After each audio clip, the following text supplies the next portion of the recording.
Welcome back, everyone, to the 5th match here of Super Sunday. We have Purple versus Nalguidan.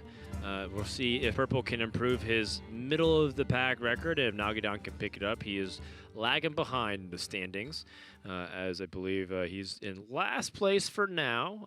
Him and PNC were kind of struggling from the back ends of the standings.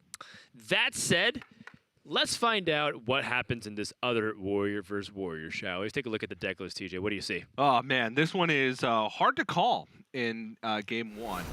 The reason being is because taking a look at Purple's list, he's cut some cards that are very good against Warrior. One of those is Omega Assembly. He does have Weapon Destruction. He does have the full bomb package. And he does have Azalina's Soul Thief, which, as we heard from Frozen and as we kind of mentioned throughout their match previously, Azalina gives you the option to play a lot more aggressive in the early game. You can shuffle a bunch of bombs in and then use Azalina to reload with your opponent's resources. If you put them on the back foot, it makes it so that they have to react to all your stuff, and then you play Azalina to get their proactive tools. It seems nice on paper. We'll see how it works out in the actual match in execution. But Nalguidan, on the other hand, has the Omega Assemblies in his main deck, but outside of that, nothing fancy. Neither player has Archivist Elysiana, neither player has anything crazier than Azalina. But it's going to come down to whether or not Purple can get a high-value Azalina off to make up for the fact that he has less value overall in his deck. Gotcha.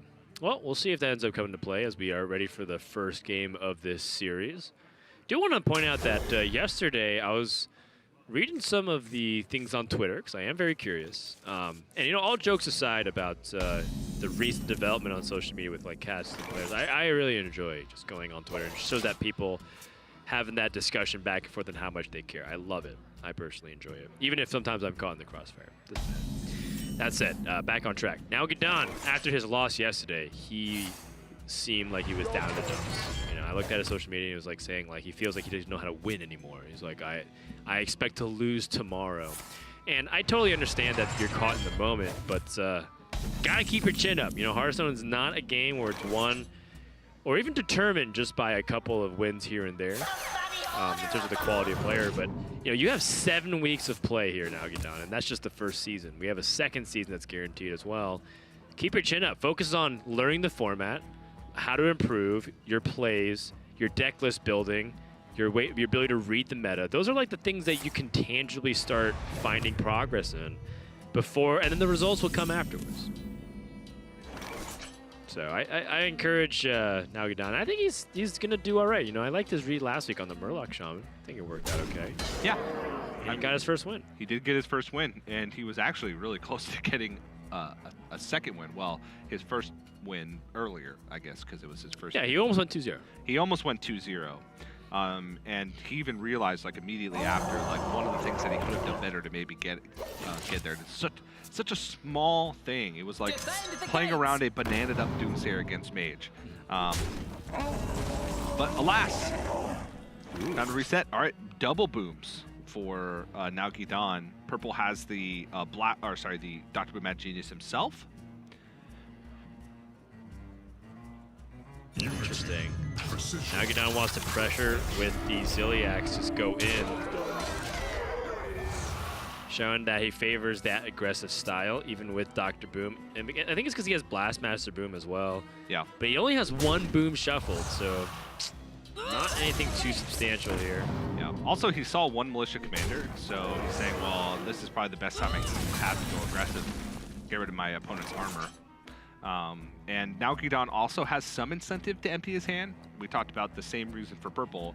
That reason goes both ways. It goes to Nalguidan as well. Purple wants to empty his hand so he can get more value out of Azalina. Nalguidan wants to empty his hand so Purple gets less value from Azalina. Yeah, but that kind of favors Purple in the end because he doesn't need to get value off Azalina. He can just wait for Nalguidan to drain himself out of resources, and then the onus is on Nalguidan to present an even matchup of war resources. Yeah. All right, first boom has been played.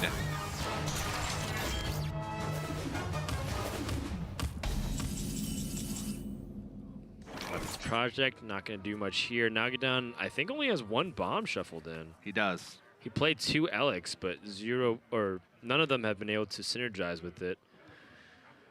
And now I think he's going to most likely lose out on an opportunity to get even more bombs, unless his Omega Assembly gets him a bomb right now, but I don't think that's worth it.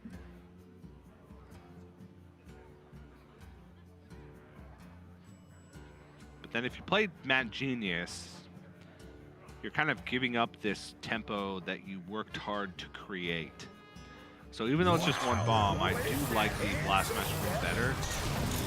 Just because that's been his game plan so far this game, is to be the one generating the tempo and forcing for Purple to be the one who has the answers.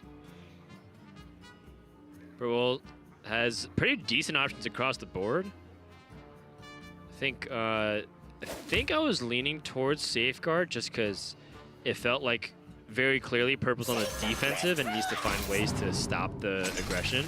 But it seems like he wants the Clockwork Goblet to just have one like cheaper mana play so that he can like say Clockwork Goblin and Ziliax. And then two, maybe even just like if things slow down, he has the ability to Augmented Elic and then Clockwork Goblin and go for a counter bomb. Now Nalguidan with this Dynamatic. It's a pretty significant chance for him to draw cards off of the Acolyte. Yeah, he damages his Dr. Boom, but I honestly think at this point, getting another minion on the board and drawing at least a couple cards is better than, again, deviating his gameplay. Oh, Acolyte Paint died. Yeah, he didn't attack. He didn't even attack with it. I think he was swinging to see if Acolyte would survive with one life and he could trade it into the Mega Devastator so he can optimize his damage. Yeah, so not necessarily a misplay. He was sacrificing 1 damage immediately to get the potential of 1 to 4 damage afterwards. Yeah, precisely.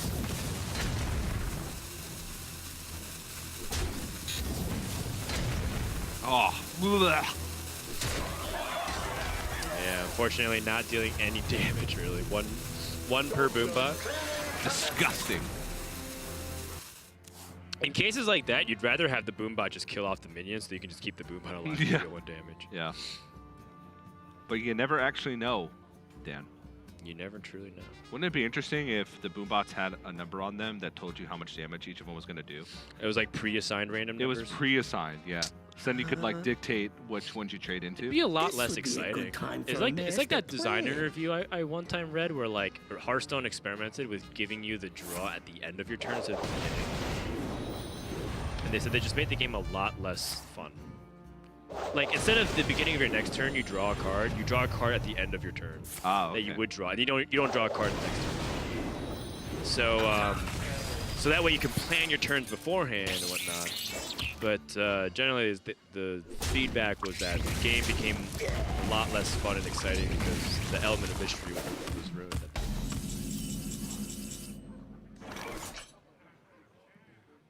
I see. I see you.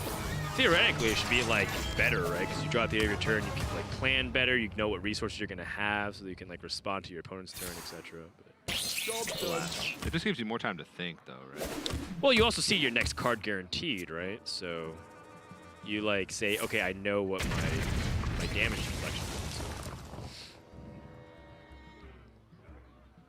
Purple has all those bombs set up. He has Augmented Elic, Wrench Caliber, Swing. Then he has Augmented Elic and Clockwork Goblin in Swing. This is already 2 bombs, and if this Clockwork or this Augmented Elic doesn't go down, which it will, I mean, Purple had some high potential for explosive bomb damage here.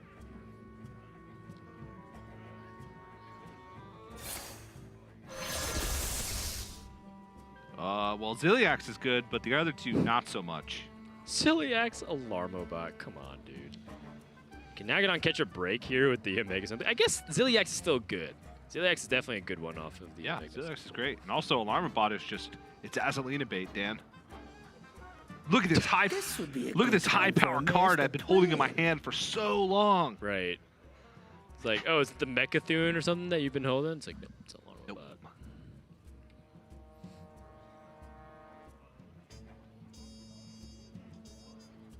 Defend the gates!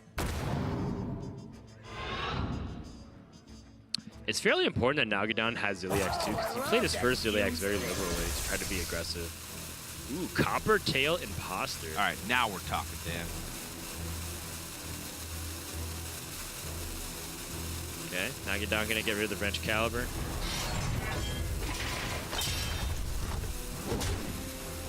Favoring the 5 damage to face instead of the health.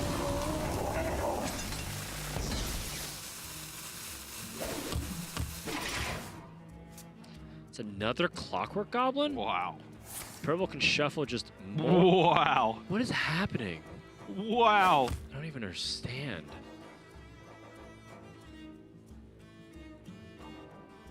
Like this plus Ziliax is totally fine to heal for 6. Although again, Ziliax is like a very important minion, so you have to pull it out at the right time. Just because you can doesn't mean you should. And you know, the Ziliax Omega Devastator combo. If you play Ziliax fast enough, you actually get the lifesteal for 10 damage. Oh, APM, forbidden APM tricks in Hearthstone. Yeah, nobody's been able to do it yet, but yeah, trust me, you just have to magnetize really fast. Right. The animation has to go off before the 10 damage animation, and you actually get the lifesteal from it. Yeah, it's kind of like the Coin Mountain Giant. If you're really fast, you can pull it off. Or the Noble Sacrifice, you attack into it with the Mage Hero Power. You have to Hero Power real quick before the minion goes into it. That's probably the hardest because you don't know where it's going to be, right? It's always on the far right. It's always on the far right, but it's like exactly. You have to, like, boom, boom, right? Like a 1, 2. Okay, then. Yeah. Exactly.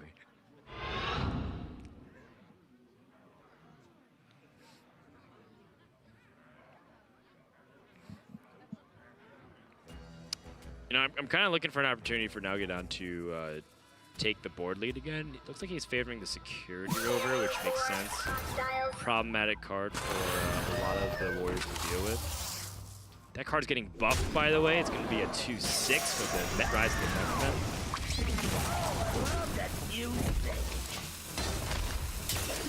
Pretty powerful. Very powerful. No, pretty powerful. Very powerful.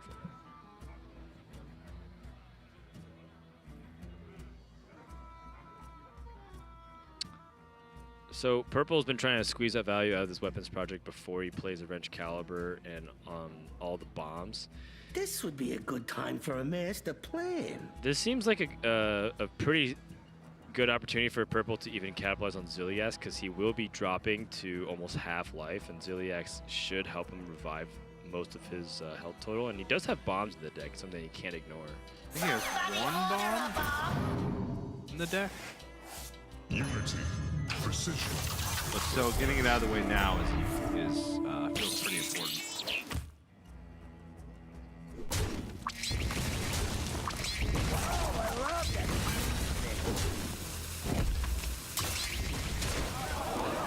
Five bombs in Nalguidan's deck. There's a lot happening. Mega Devastator seems pretty strong here. Would you magnetize with Ziliax? Maybe not. For a damage push? No, I don't think I would. I think you want to fit in the zap. Right. So I think by that you might want to This play would be a Coppertail good time for a instead. master plan. Oh, well, he's going to magnetize and zap. Well, I was thinking about just Coppertail Imposter and just set up as like latent damage. Yeah, you'd make it vulnerable to a word path, I guess. Precision. Whereas this is not. Yeah, that's true. You'd have to attack, then full war path, and forgo blast shield. Maybe not even swinging with this last charge of the Oh, I love that music. weapons project.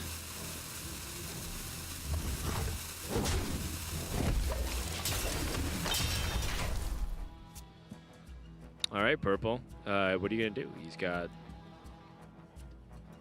some stuff to do, but it's without like those easy pings to deal damage to Divine Shield. He's gonna take some more damage from this.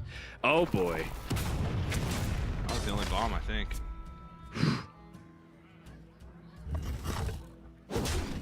Ouch. This is not ideal by any means. And Purple's at 14 life, but Nalguidan can continue to grab the advantage in tempo.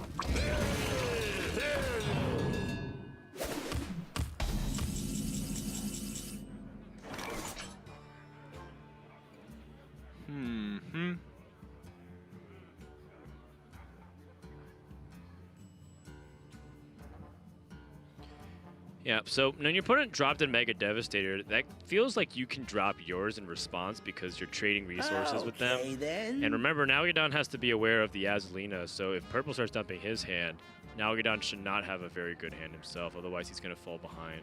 Yeah.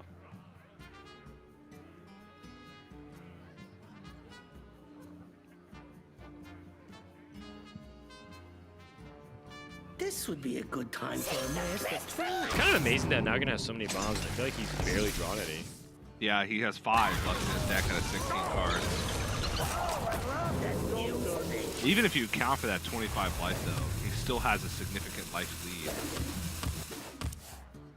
So let's say like Purple plays Azalina here. It doesn't really matter because Nalguidan has life lead and he has board lead, and they'd have the same resources. Now, Purple hasn't played Blastmaster Boom, which is I'd say like one of the cards that has the biggest potential to create the swing, as we saw in the last series. Oh my. Purple's going for a brawl. He's closing his eyes. He's hoping that he wins the 4 out of 6 chance for this brawl. Probably not his Acolyte. Okay, good outcome. Yeah, he wants to dump his resource for the Azalina. Yeah. Bomb drawn. Wrench Caliber. Oh man, Nalguidan can smell blood. Explodinators, more damage. 2 Goblin Bombs. Boom River's also just a big thing. I want to have a lean hand for Azalina. True.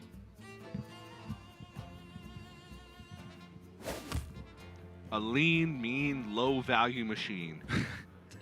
It works because then that's one of the outs for Purple to utilize here. Like if he has things like Eternium Rover, Mega Devastator, that's a way for him to come back in this game. Yeah, gets a little bit more damage in with the Wrench Caliber swing as well. Azalina is expensive and it's only a 3/3. All right, I think it's time to go in. Oh, nope, not. I think he still wants to go for the just like squeeze out every possible card he can. Yeah. And plus, these are 2 more bombs in the deck. It's still a lot of damage. Yeah. Now 6 bombs in Nalguidan's deck. 1 in Purple's. Is it worth for Purple to even kill off these 0/2s? He's only doing damage to himself by doing that. Yes, you know, there is the possibility for Magnetize, but he's leaving 1 up regardless. It's fair. So if you're not going to kill both, then I don't think you kill any. That kind of situation. Yeah, if I'm Nalguidan, I think I'm trying. I would probably put Purple exactly on this Azalina, and I'd probably dump my minions, like Militia Commander, Mega Devastator, and then pass. I wouldn't even trade the Militia Commander. I mean, you can Mega Devastator your bomb. But I just want the most amount of stats possible. I want to Mega Devastator my bomb. I mean, right now this hand is pretty low value outside of just the Omega Devastator.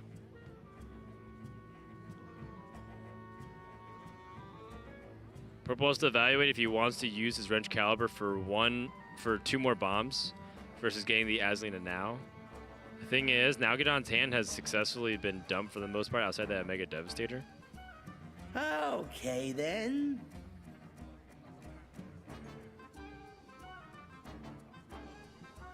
And there's nothing huge like a Elysiana that you could copy.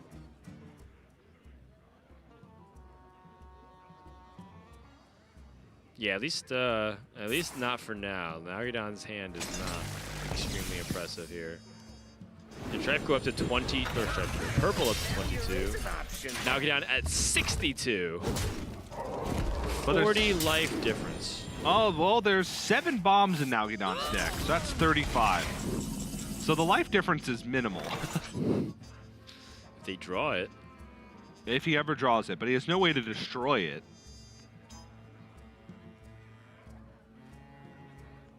In fact, Purple has 20 life, Nalguidan has 62.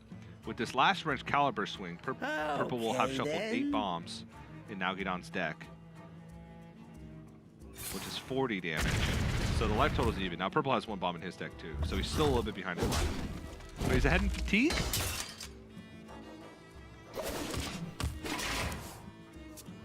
All right, Town Crier.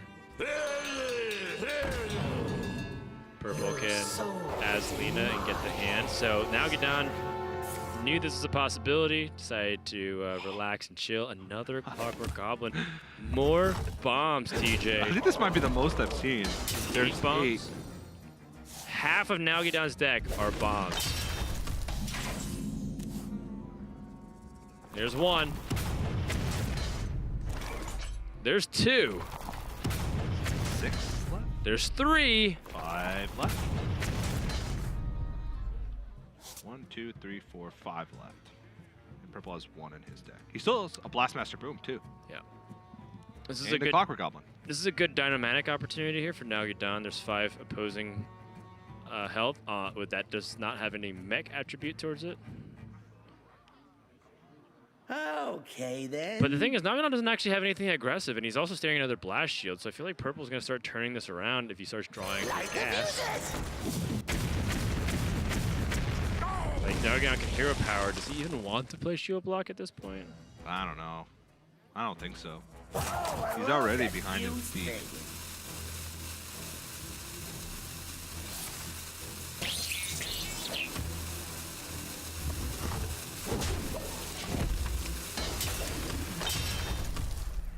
Dynamatic here from purple, not going to do that much here. Just a 5-mana 3/4 with Rush. Looks like purple's going to accept his damage with the Explodinator bombs. But he's going to make up for it with the blast shield. Getting use out of the warpath, which is good. And remember, this is information that Nalguidan knows purple knows. Yep. The 5 cards from the left are mirrored exactly. Yep. Harrison Jones not useful here for Nalguidan. What is he going to do? I mean, he could just play it as a 5/4. That's pretty much his best play this turn anyway. I mean, it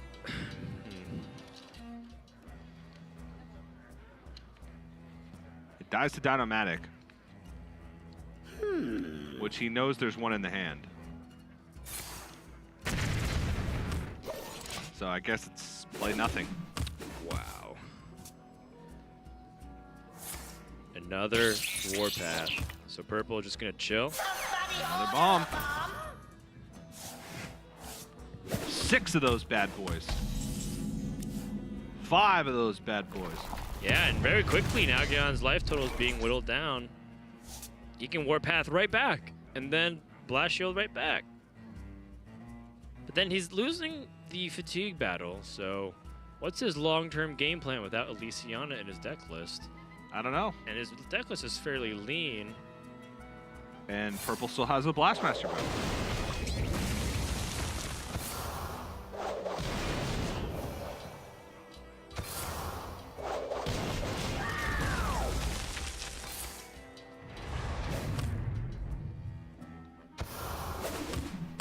Purple picks up Blastmaster Boom with the Warpath as an opportunity, but might just drop the Boom bots and see how much damage it does. I like the Warpath to stop the brawl,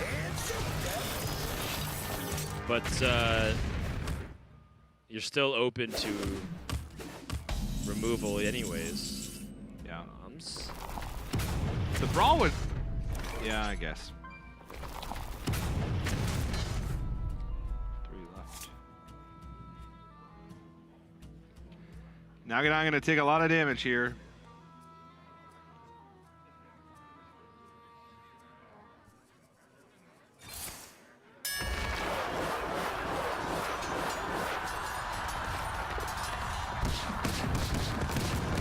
Oh no! Oh gosh.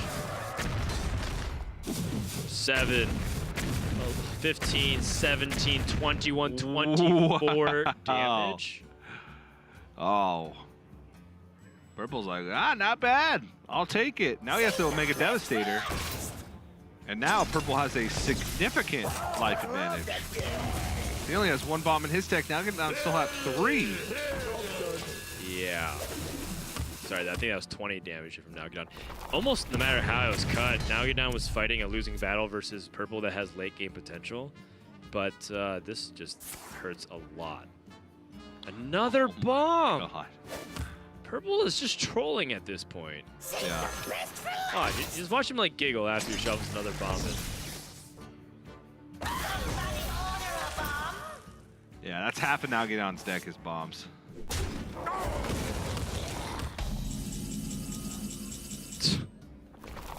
There's no way for him to handle it. He can try and Hail Mary, though. He can do 6 damage right now with the Wrench Caliber and Zap.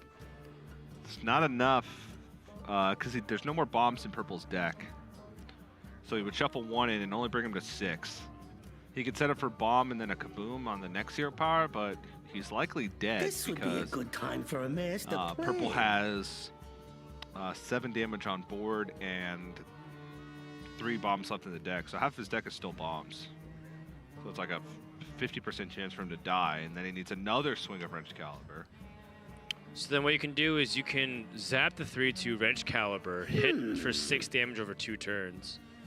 Your opponent's at And then hope 12. for a kaboom. Yeah, hope for some kind of kaboom. He can Warpath twice, zap, and Wrench Caliber. Okay, that works too. And just try and dodge 2 bombs. And hit for 6 over the next 2 turns. So it's still coming down to it. Who's gonna draw bombs? 1 out of 6 in Purple's, 3 out of 6 in Nalguidan's. Oh. Woo! Oh my gosh. And then Nalguidan gets the armor right back. Weapons project to gain armor? Does he need to? If Nalguidan has another way for a bomb shuffle, Purple's at 3 cards remaining. I don't know if he has another way. Okay, I don't think he does. All right, Gonna he's gain gonna this do it. little burst of armor. You know that he has inevitability. He's ahead in fatigue. Even though his cards say 3, those are all actual cards. Where Nalguidan has only 2 actual cards. All right, there's a bomb. 2 left. Bomb. Still 1 left. Oh gosh. It's 10s. Now 1 out of 3 cards in Nalguidan's deck are bombs. Harrison's unplayable. Show block's unplayable. Brawl's unplayable. There's nothing he can do. He has nothing proactive. He can Alarmobot. Actually, that's it. Alarmobot Brawl. He has to Alarmobot Brawl. Alarmobot wins the Brawl. It pulls Harrison manually. And then he hits for 5 the next turn because And then it gets the last bits of damage that way. I don't know. Alarmbot, you have 1 job. He does have Blast Shield. That'll bring him to 11. Oh, almost. 11 is still I love that scary. juice thing.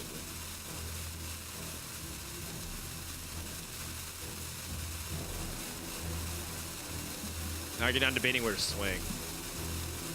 You're definitely hero power, and we can at least agree upon that much. Time for a master plan. I just don't want him to run out of time. I've been seeing a lot, TJ, and it scares me.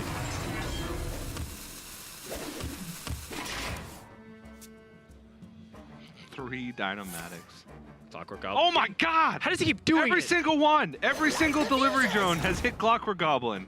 Now Nalguidan's deck is again half bombs for the 3rd turn in a row. Half his deck is bombs. 4 out of 8, the 3 out of 6, now 2 out of 4. 50% every time. Oh!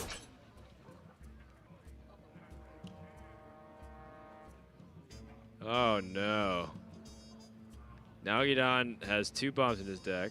Purple has Blast Shield, so Yes. and he's 1 card ahead in fatigue. I don't know. I don't think there's a way out of this one for Okay, Nalguidan. then. Even if he dodges bombs. Can he fill up his hand? No, absolutely not. I mean, What's his last card in his deck? I don't know. Is it a Mega Assembly? No, he's used both. This might be an unwinnable position for Nalguidan.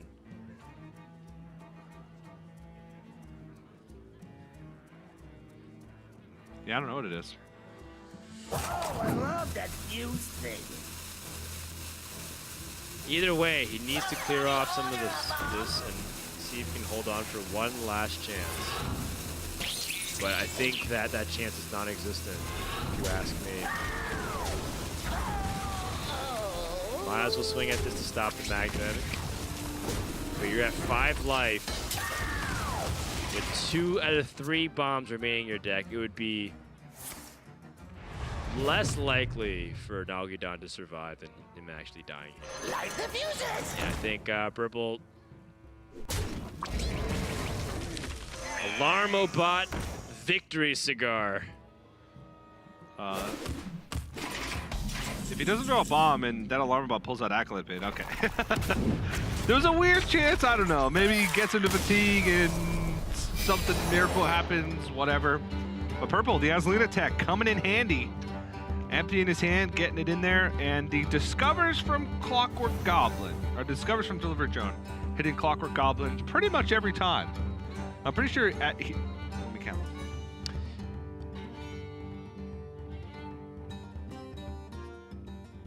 14 bombs? 14 bombs were shuffled in that game. Wow. 6, 10, That's a lot. 12 or 14. Either way, Nalguidan is very much dead in game number 1. I think the bombs were a little bit too much pressure, so that's going to do it. We're going to see what decks they switch to, but we're going to take a break. And when we come back, we're going to go into game number 2 between Nalguidan and Purple. Stay tuned. Welcome to Hearthstone Masters. Today, we're going to share one of the biggest changes coming to Hearthstone in 2019, an entirely new competitive format called Specialist. Specialist will be the default competitive format for Hearthstone Masters.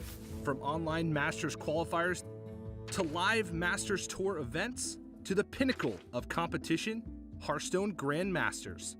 Ready to learn how the new Specialist format works? Let's dive right in. In this new competitive format, players select 3 30-card decks to bring to a Specialist tournament. The catch?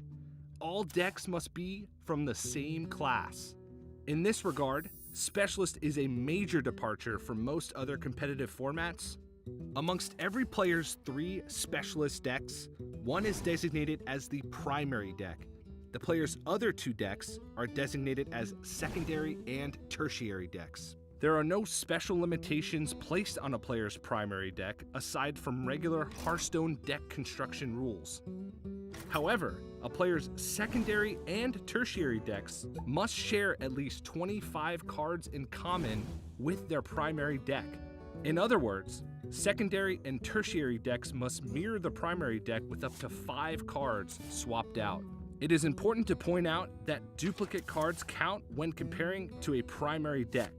For example, if you want to include 2 copies of Twilight Drake in your secondary deck, and there are no copies of Twilight Drake in your primary deck, then you must spend 2 swaps to include both cards. Unique or not, if a card isn't in your primary deck, it counts towards the 5-card difference limit. A player's primary deck is important for another reason. Whenever a new match starts, both its players must begin by piloting their primary deck. Only after the first game concludes can you choose to swap into your secondary or tertiary deck. You do not announce which of your decks you will be using in the next game, and you do not have to swap. After every game, this process repeats, allowing players to swap or stay until the match concludes. Importantly, you can swap to any of your decks between games, primary, secondary, or tertiary, including returning to your primary deck if you have previously swapped out of it. And those are all the rules for Specialist, Hearthstone's new official competitive format. So what are you waiting for? Get out there and start brewing your own primary, secondary, and tertiary decks to get a jump start on the new format and innovate like the pros.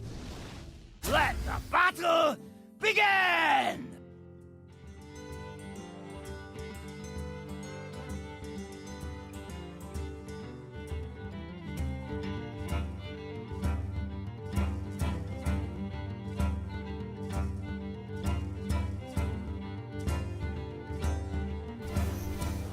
Purple versus Nalguidan. Purple is up 1-0 over the Argentinian, as both players will be shifting to their secondary deck, TJ. Secondary deck for Nalguidan is a Seaphorium Bomber package with Karen, Bloodhoof, Gromish, Hellscream, and Archivist Lysiana, while removing Eternian Rover, Acolyte of Pain, Shield Block, and Brawl. Yes, and Purple's is kind of similar. Switching to Omega Assembly, Seaphorium Bomber, and Archivist Lysiana, removing Town Crier, Weapons Project, Acolyte of Pain, and Azalina, Soul Thief. Bring it on! So, I don't know. Their lists are so similar now that they've made these changes. Nalguidan has Karen and Grom, whereas Purple has... an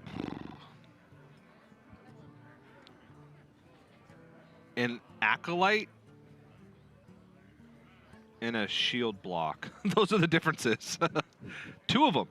Oh, there's a... Yeah, that's it. Yeah. So Purple has more Cycle. Oh no, But Purple removed both Acolyte of Pain. So he's got double Shield Block is I don't know, Shield Blocks and what have you. The gist of it is Purple has more Cycle, and Nalguidan has just more bigger stuff in the top end with Karen and Grom. That's what it seems like, at least. But this matchup this one should go a little quicker, just because at some point in this game, one player is going to determine themselves the aggressor. They're going to gain tempo because they've cut a lot of this early game stuff. They've cut additional removal like Brawl, like Town Crier to pick up rush minions, and just made way for more beefy minions. As you can see already in the hand, with Seaphorium Bombers across both sides. Yeah, this seems to be a lot more aggressive of a curve for Nalguidan, and he has the Mad Genius, so maybe he can turn it around. That said, maybe Purple does the same exact thing. He has the Augmented Elic. And this is where the 1 coin difference might be what pushes Nalguidan over the edge, because when he plays the Seaphorium Bomber, Purple has plays his own Seaphorium Bomber that Nalguidan can push, and then Purple's forced to trade. Purple thinking very deeply right now about the implications of this getting Militia Commandered, or even the Dynamatic. Blastmaster Boom is so good. So now Nalguidan, does he do the Dynamatic? Seems like it's a pretty good option, actually. Yeah. Can be tough to get used, and he can roll that into Seaphorium Bomber and have a board to contest. Has Blastmaster Boom as well to try and push additional damage. This game's gonna start to speed up real quick once the first Blastmaster Boom hits the board. Yeah.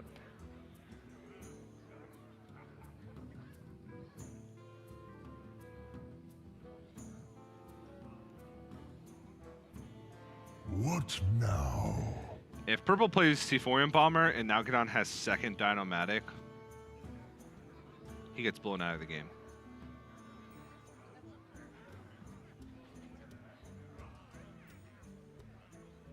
If he plays Ziliax,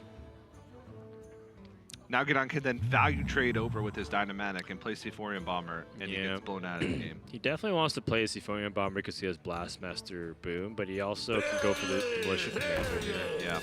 I think the Militia Commander is just safer. Defend the gates. It's the least potential for being blown out of the game.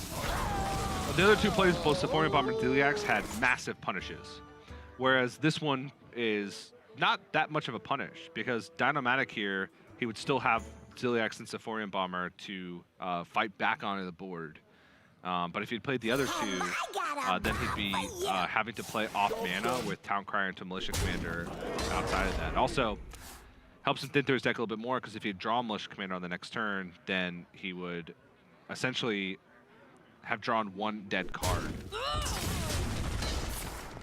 Purple gonna utilize Warpath. 3 damage AoE to clear everything else. Nalguidan has the initiative. That second Seaphorium Bomber here coming in clutch. Yeah, and that's a full 3 bombs For his Blastmaster Boom. for his Blastmaster Boom. Nalguidan looks like everything is coming up Millhouse.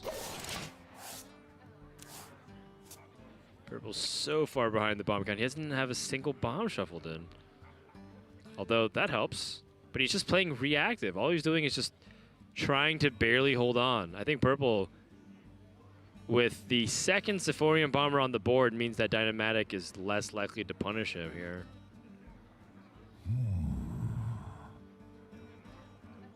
Yep, I like this. Very interesting that the player going second has such initiative against the player going first, but I guess it's just how the pan out is because Nalguidan is able to get out his double Sephorian Bomber. Yeah. Ooh, this is tough, Dan. Do you trade to get an extra bomb? Or do you push 5?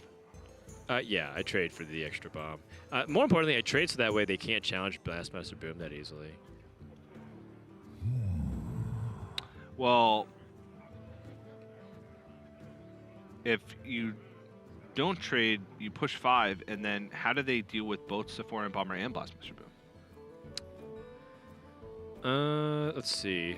I guess he would be at 0 armor. He'd be at 0 armor. So things like Clockwork, Goblin, Ziliax isn't really easy to deal with these. All right, you convinced me. Yeah. It's a tough decision, but honestly, looking at like the answers, yes, your Blastmaster Boom's more vulnerable, but you push 5, you get rid of the armor, and it's hard to deal with both. Let's say a Warpath comes out, you trade Warpath, you're not dealing with the Sephorian Bomber, so you would have pushed 10, and if you had traded and Blastmaster Boom lives for a turn, you push 7. All right. So I guess more efficient damage? I don't know. This is tough, though, because Purple now has Warpaths. He can Warpath twice and then kill off with Militia Commander.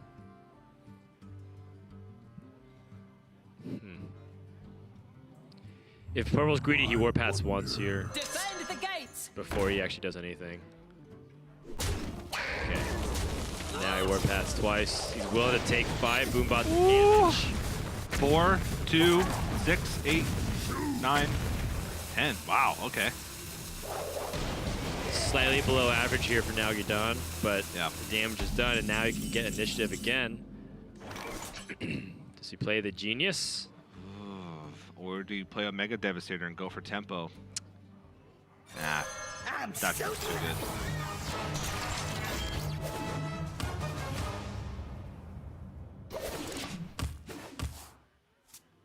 Purple gets a moment to breathe, but not for too long.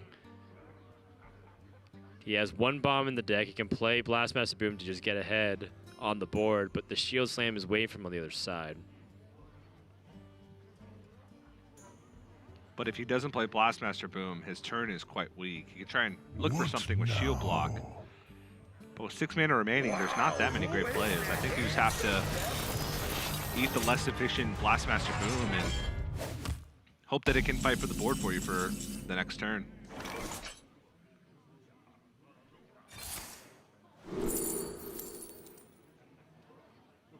Okay. Hacklebot has a chance of pulling out Elysiana. We see that it can't, but from Nalguidan's perspective, he would also have Shield Slam, double Shield Slam to be able to deal with both. So I think he just rip it. Face me, you egomaniacal pellet. All right. That's Clockwork pretty good. Goblin. Now he can just rush into it. Yeah. Just gives him 1 less bomb option. I think that's a little bit of an equalization of karma because of all the Clockwork Goblins he got last game. Just every single one of his random effects wants to get Clockwork Goblin. Precision.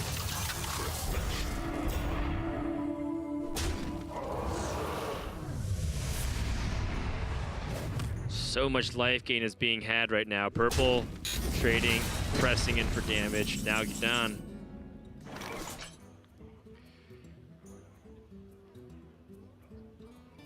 Got a Mega Assembly right back. That's not the best stuff by any means. Nalguidan's Omega Assemblies love the Skater Bot. They love the 1 mana mechs because they got Faithful Lumi. Oh, that was the other game. That was the Apologize, other but game. yeah, Skater bots, Alarmo bots.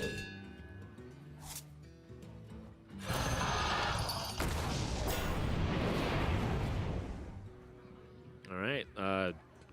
Going for the dino, going for the kangaroo. Pretty sure that was kind of the design inspiration. Like, well, we're making a mech expansion. Let's just take every exotic animal out there, turn it into a mech. What's the tiger mech? Metal Tooth Leaper. What's the elephant mech?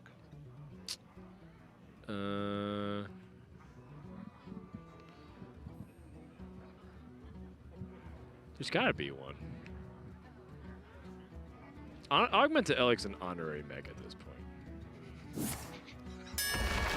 That's cheating. You can't do that. All charged up. Well, Purple gonna go for the brawl and just try and reduce the board size here. Not really much aggression coming out from him. Oh, more gas. Pinata. Ah, There you go. That's the elephant you're looking for. It's not even close. It's a llama. Is it a llama? Yes. Okay. Still How is it an elephant? It's not even close. It has 4 legs. That's its only similarity. close enough, man. Come on. What's the gorilla mech? There's gotta be gorilla mech a lot. I can't think. I can't Probably think of- beryllium nullifier? Oh no, there's a gorilla bot in the game. The 3-man 3/4 that puts a random mech. If you're controlling a mech, add a mech. Oh, yeah, you're right. My point is, TJ, there's a lot of animal mechs, and I love it. Skaterbot, security rover, just building the board. Seems pretty valuable here. The weaponized pinata, it might be Nalguidan's ticket to get back into the late game, because we're talking about ways for him to equalize with Azalina plus Elysiana. Nalguidan's hand just shapes up to be much better for developing on tempo. He's got ways to remove with Militia Commander and Mega Devastator. He's got value through the Boom Reaver and weaponized pinata, and then he still has more bombs. So I'm putting him in the driver's seat until further notice. Purple does not have Dr. Boom Magenius, does not even have that many bombs shuffled in, and his best play is a magnetized minion that only makes the board worse for him because he's going to be using Missile Launcher in order to improve his opponent's power on the board by attacking the security rover with its at the end of the turn effect. Not looking good for purple. Not looking good, and I'm trying to find ways out, but I don't see any. He could, like, Clockwork Goblin and play Missile Launcher and not magnetize it, but instead attack it into the So it looks like just gonna fight for the board with Dynamatic Clockwork Goblin instead.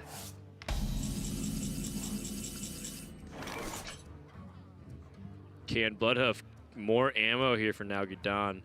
So Nalguidan kind of just has the embarrassment of riches at this point. What does he really want to do that... Make the biggest thing. Yeah, this is 9 power that's been given. Purple is just going to concede, says, you know what, I can't really keep up. Not going to waste any more time. Nalguidan ties it up, 1 game apiece. Deep breath. Remember, Nalguidan is in last place in his division, looking for an opportunity to climb up. Purple obviously not getting the pan that he was looking for. He has the more dominant late game deck, but he can't survive to that point. And more importantly, Nalguidan, he had that curve and he had the ability to keep the pressure up. It's tough for Purple to keep up. I wouldn't even say that Purple has a more dominant late game deck. I would even say that Nalguidan has a more dominant late game deck, just because he has bigger stuff. He has Karin and Grom, whereas because Purple made the sacrifice with his primary deck to like have weapon hate and like more early stuff.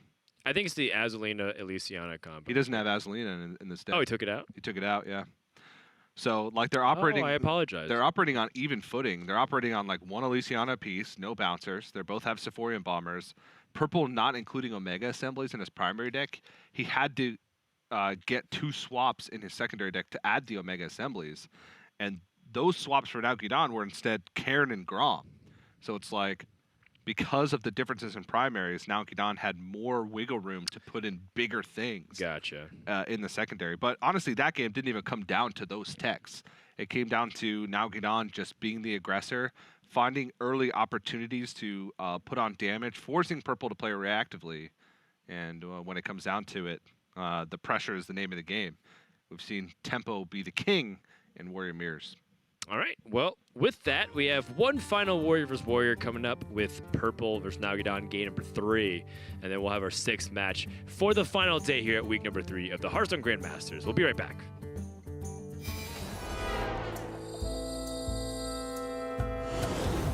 Welcome to Dalaran. I'm Peter Whalen, one of the designers on the Hearthstone team, and I'm excited to walk you through the most magical city in Azeroth. Dalaran is home to the mightiest mages the world has ever seen, including the very aspect of magic himself, the Dragon Kalikos. This is the perfect setting for the League of Evil to strike, a floating city filled with magical artifacts. Its streets are lined with powerful magical wares of all kinds, and even the statues and tapestries come to life. But while the League of Evil have some tricks up their sleeve, a city of mages is far from defenseless. Mages will, of course, take part in the defense of Dalaran, but they're not the only ones. Hunters, druids, and paladins have all taken up arms to defend their city from evil. Take, for example, the leader of the Dalaran City Guard, Commander Risa. She's a 3-mana, 4/3 paladin minion, and while she's in play, your secrets trigger twice. She's laid magical wards throughout the city, and when she's around, they're twice as powerful. That means Noble Sacrifice will summon 2 2/1s, and only one of them will die. Redemption will summon 2 copies of a minion that dies, and Hidden Wisdom will let you draw 4 cards. But powerful champions aren't the only thing the Dalaran defenders have in store. They also wield a new keyword, Twin Spell. Twin Spell cards can be played twice. After the first time, a fresh copy is added to your hand that you can play anytime you want. Unlike with Echo, you won't lose a Twin Spell card at the end of your turn. This let us make a wide variety of designs. Some Twin Spell cards, like the Forest Aid, are powerful tools with built-in card advantage. Others are smaller and more versatile. Take a look at Ray of Frost. It's a 1-mana spell that freezes a minion or deals 2 damage to an already frozen minion. On its own, that's a mildly interesting card. It's somewhat similar to Iceland, but this one has Twin Spell. That means you can freeze 2 different minions, the same minion across multiple turns, deal 2 damage to a minion, or follow up a Frost Nova to snipe 2 targets. You have a lot of different choices, and figuring out the right ones is the key to being a great mage.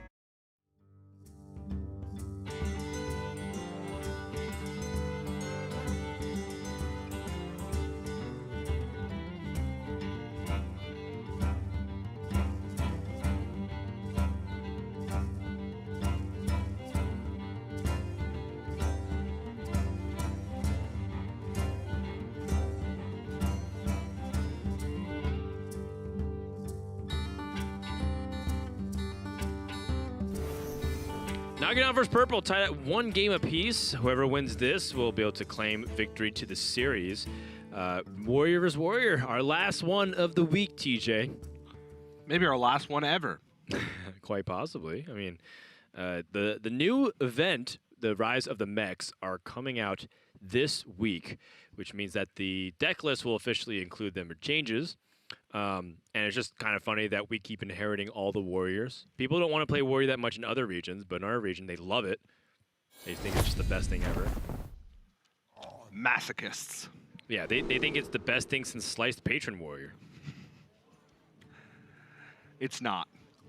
It's not anywhere close, Dan. I miss those days. Purple, just a full bomb hand keep. He knows what's up. Yeah, look at him squinting, folding his arms like, yep. Yep. That's a lot of bomb cards. Yeah, I know what I'm doing this game. Meanwhile, Nalguidan, an incredibly reactive hand. Okay. Augmentedelic, maybe a little bit more proactive. Boy. Holy smokes! Clockwork Goblin coming out here from Purple. I wonder if he's just going to coin it out and follow the curve, or is he going to Clockwork Goblin into the Blastmaster Boom curve? Not going to waste a single moment. Somebody order a bomb. Coin Clockwork Goblin. Nalguidan has his own augmented Elec. You can use it just to fight back as a 3/4, or you can use Shield Slam it. Shield Slam allows him to hold on to the Elec for the future bomb combination.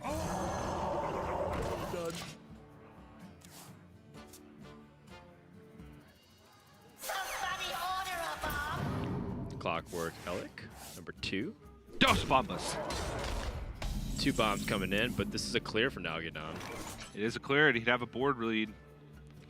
And Purple's just gonna slam something with Wrench Caliber.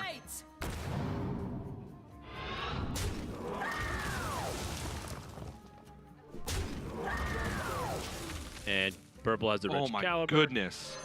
Sephorium Bomber. Look at that curve! I mean, Nalguidan should kind of suspect that this is what's going on because he coins out the Clockwork Goblin to Clockwork Goblin. Yeah, and he 3 kept.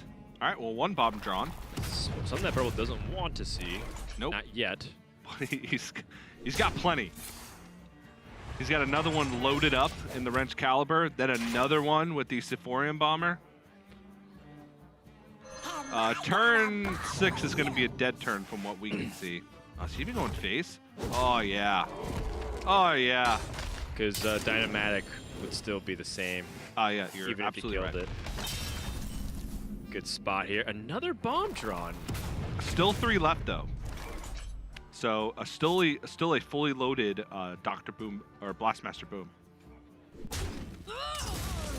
And now, like I said, Purple just needs to try and find something to live in this dead turn. Militia Commander's perfect. Deals with the Dynamatic, leaves something behind. All right, never mind. Yeah, TJ. Forget I said anything. Probably wants the Militia Commander for bigger fish to fry. Yeah. There are no bombs in Purple's deck. Bad Genius. This is an opportunity for Nalguidan to set it up. I'm so Taking deep breaths. I just feel the anxiety from here. Nalguidan just trying to see if he can withstand the pressure. Purple's got the triple bomb ready. Oh man, and even has more to shuffle in next turn. Nalguidan's gonna spend his turn removing this. Maybe. Yeah, he will. He could Shield Slam Warpath. Check what's in the delivery zone first. Ooh. The Boom Reaver seems pretty solid. Spring Rocket might be a way for him to like piece together removals on things like the Militia Commander and the Augmented Elec that'll inevitably come down. Because it's 3 mana deal 4 damage. That's pretty reasonable. Yeah.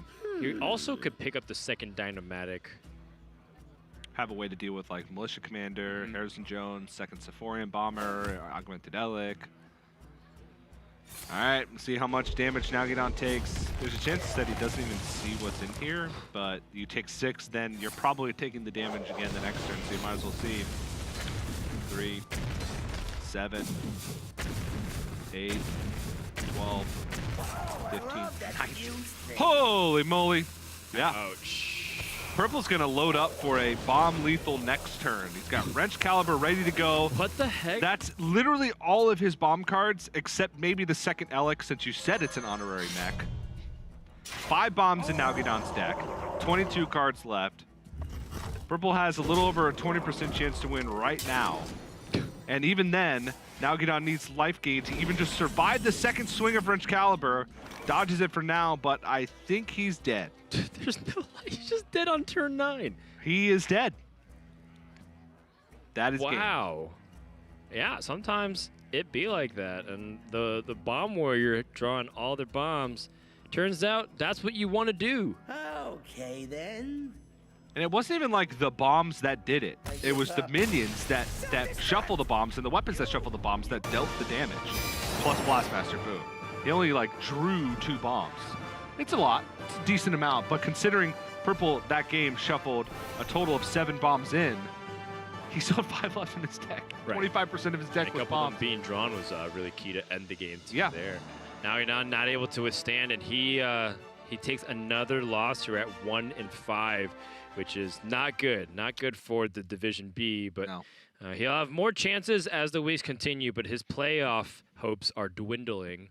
Unless I think he goes a perfect 2-0, he might be even out of the contention for it. Yeah. It'll be hard to say. We'll have more information as the week continues to develop. But Purple is our winner, and we'll get a chance to chat with him. So, Purple, are you there? Can you hear us? I can, Dan. How are you? Doing all right. How is everything over with you, man? Oh, great. I thought I was in for like a 3-hour match, and game one looked like it was going to take, the series was going to take forever, and then I exploded, and then he exploded. And now you guys, TJ, you can go back to your wife tonight in time. Thank you so much. Yes, Purple. You're welcome, TJ.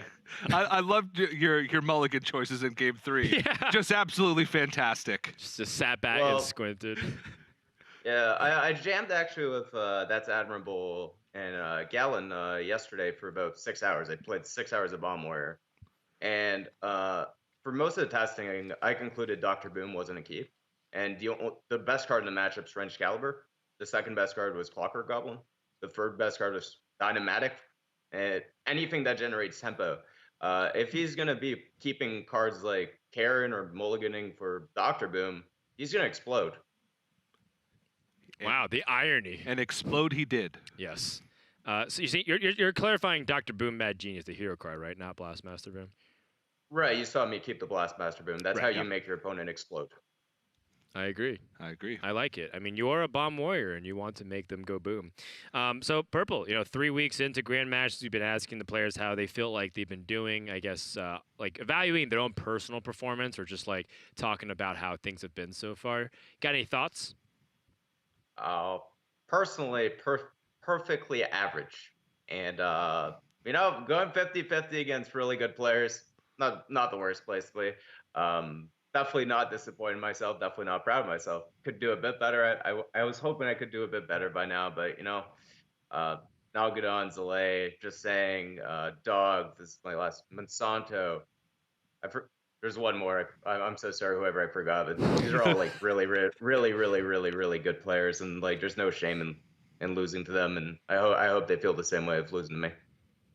Absolutely. I'm pretty sure that they definitely feel that way. TJ, last question here for Purple. I've also been asking this to people throughout the day.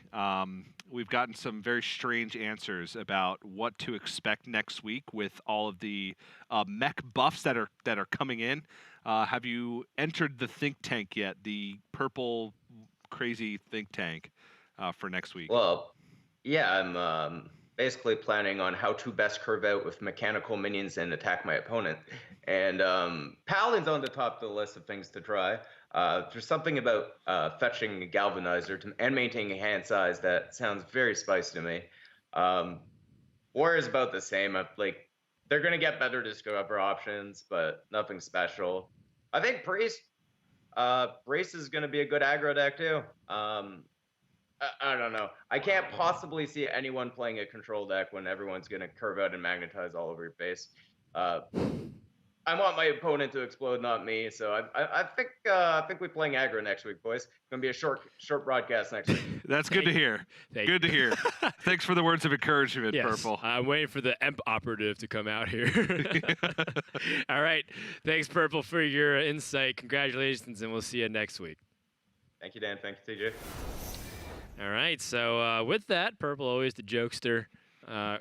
5 matches for Super Sunday are in the books. We have one more coming up next. It's a Rogue versus Rogue. It is Just Saiyan versus Monsanto. The fight for the undefeated record. Monsanto at 5-0. Saiyan looking to see if you can follow Muzzy and improve to a 3-3 record after that very lackluster start of the first couple of weeks. We'll be back with more Grandmasters action right after this.